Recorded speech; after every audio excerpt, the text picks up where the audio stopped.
Hi, this is Randall with Carter Hill Honeybees. Today is Monday, May the 10th, 2021. I'm down here catching a swarm, and while I'm waiting on it to get organized, I want to kind of talk about my beekeeping philosophy in terms of kind of how I manage my bees and how I've come to be or try to be self-sustaining to where I don't have to buy nukes or packages anymore. So I'll start out by telling over the last few years what I've been doing, and then after the fact of that, then I'll turn around and kind of tell you what led me to that point. Due to my neglect of varroa mite management up until about this time last year, I had built me about 25 nukes. So and my goal was to get to 50 honey production colonies and then have 20 colonies or nukes and deeps or a combination of both. I wanted to have those on standby to replenish my losses that I was having, and also to let them issue swarms in the spring and catch the swarms and sell them. Natural reproductive swarms are very good at drawing comb, so that was my plan. But we fall back to this part about the varroa mites. I was a no treatment beekeeper, and I've changed that philosophy, but I was never able to achieve that goal, trying since 2012 or 13. I was never able to achieve that goal. As a matter of fact, the last 2 or 3 years, my numbers has been falling backwards.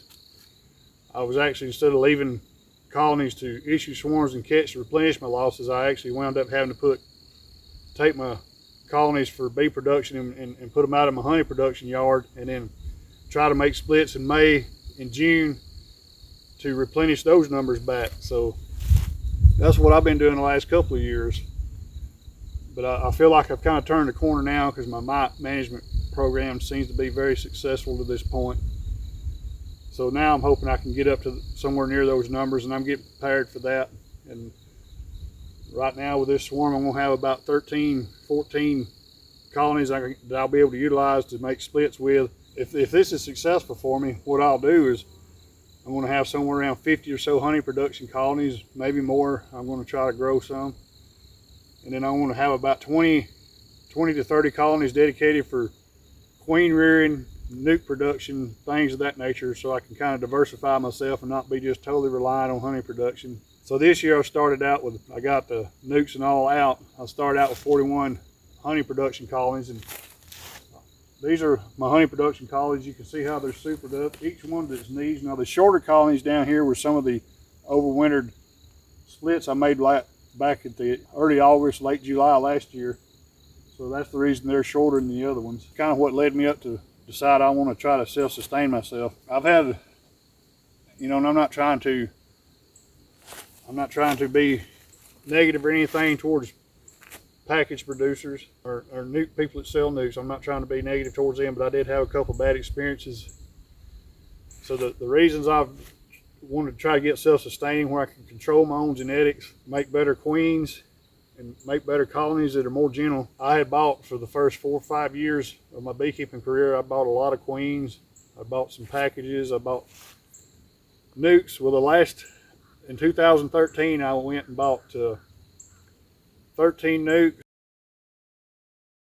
I think I give about $95 a piece for them, and I got them right around St. Patrick's Day, March 15th or 16th. It had been warm here. It looked like we was gonna get early spring. I get the package bees, I install them, I ensure that each colony had at least a couple drawn out combs.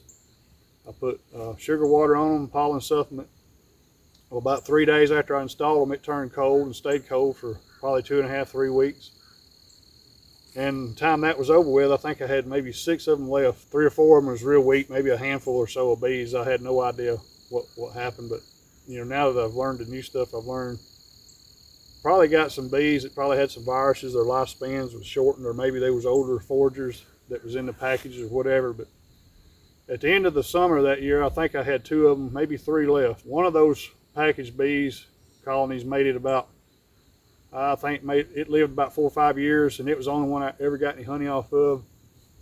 So 1 out of 13. After that right there, I decided I wasn't going to do that no more. That was pretty expensive and didn't turn out good for me. Also, Another thing I had noticed is I started catching my own swarms towards the middle of April, a month after I'd got those. And within a week and a half, those swarms had easily caught and surpassed those package colonies. So package colonies is a way to get started in beekeeping, in my opinion, but it's probably the worst way, at least in my experience.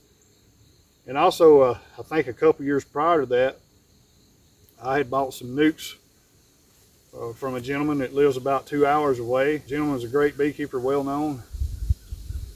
But I think I bought 12 or 15 nukes, and I brought them home and installed them. And the bees made honey good and all, but they was exceedingly mean. And I went from being able to work my bees with no gloves and shorts and a t-shirt on to I was having to put on 2 layers of clothes and tape up my wrist. I mean, they was just excessively mean, and I put up with that for about 2 years and decided I had to make a change. So I started buying queens again, and it took me a couple, 3 years, but I finally got that aggressiveness out.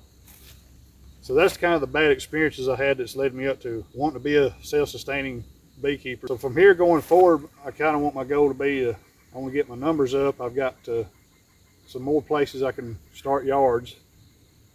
And so I want to try to fill those yards up. And I don't know if I'll get to do it next year, but within the next couple of years, I'm hoping to be able to sell nukes. Once I try to get good at it, I want to be able to put out a good quality product for people in my area that want to buy nukes and stuff. But I'm not going to, I want to be sure I'm pretty good at it and try to work out the kinks and all that before I do that. But that's kind of my goal going forward. So I want to add some more honey production colonies. I want to get 50 or 75, just see where I go, but I want to get to at least 50 production colonies, at least 20 or 30 colonies dedicated for queen rearing and honeybee production. So that's where I want to try to get to in the future. But I had someone ask me a while back to kind of talk about my goals each year as far as, you know, what I was doing with my bees. This is kind of the bee production side of it, and the video I did a few weeks ago on my honey production philosophy, that's kind of my honey production side of it. Biggest thing I've learned in the last 2 years is, you know, don't quit learning, and I've discovered a lot of new information. I've probably learned more in the last year than I've likely have in the previous 12 or 14 years. So if I can say just, you know, one thing, just keep an open mind and try to continue to learning. And it took me a long time to learn, but now I know that I need to be focusing on first keeping my bees healthy, and then move on to this other stuff. Things will fall into place, I believe, if we can keep our bees healthy initially to start with. But anyway, that's kind of my beekeeping philosophy, and I hope I was able to cover adequate information on that. So I appreciate you for joining me for this video today, and we'll see you next time.